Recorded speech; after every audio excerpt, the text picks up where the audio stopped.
sa una. Kaya nga po, bata, kadula-dula. Wala naman na maabot og Manila.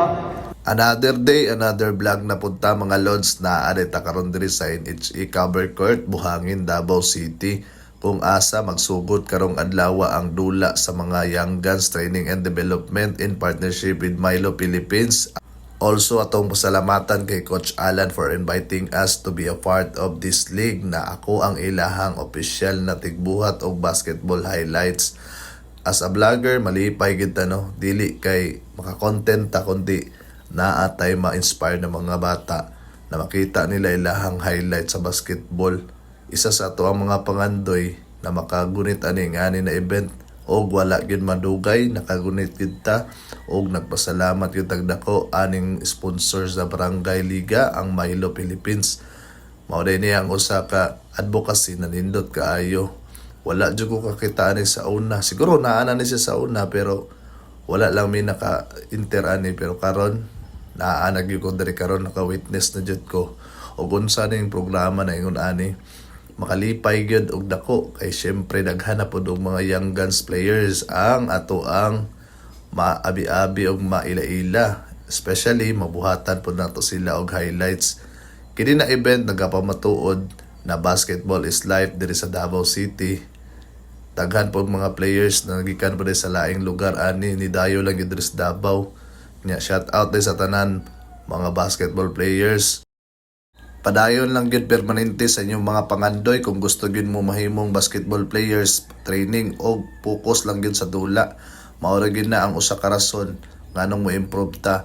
Kung nasipyat man ta o nagkamali ta sa dula, normal na siya kay dili ta perpekto. Og naa diri si Roel Libina ay dili day mao, version 2 lang din siya. Mao din ang host no, daghang salamat kay si Modi Abos Madam. Mao din ang mga Young Guns players diri sa Davao City. Amping kanunay mga lods og pakondisyon permanente og naa po dahil ni bisita diri no ang NCAA players na si Jude Bagay. Go team! Wala lang parehas ka po sa inyo sa una. Kaya nga po, bata, kadula-dula. Wala naman na maabot og Manila. So sa kainit, modula. Sa kayo pag-init, modula ko sa una. So wala lang, ayaw lang give up sa inyong dreams. So practice lang yun.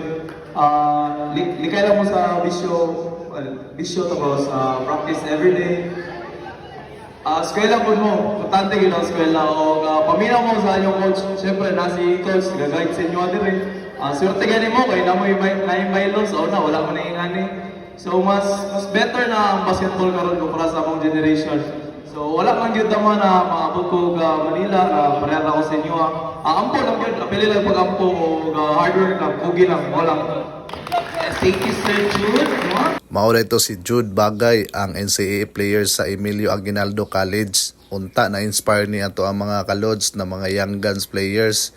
Isa sa inyo hapuhon di ara makatungtong gyapon anang prestiyoso na eskwelahan og makadula dito sa Manila. Padayon na gid mo sa inyo hanggol og naa po diri ang owner sa Seahawks Davao na aday siya ihatag na libreng sapatos sa makadaog sa half court challenge. Mao ni ang owner no, si Ma'am. Grabe ka humble gyud ani ni Boss Madam oy. Unya nagpasalamat po dayta ani niya kay naghatag po na siya kalingawan sa ato ang mga Young Guns players diri. Og maura to mga lods, ug naabot ka ani na video, palihog ko sa pag-like, pag-share og comment down below kung isa ka sa mga Young Guns players na naa diri. Alright.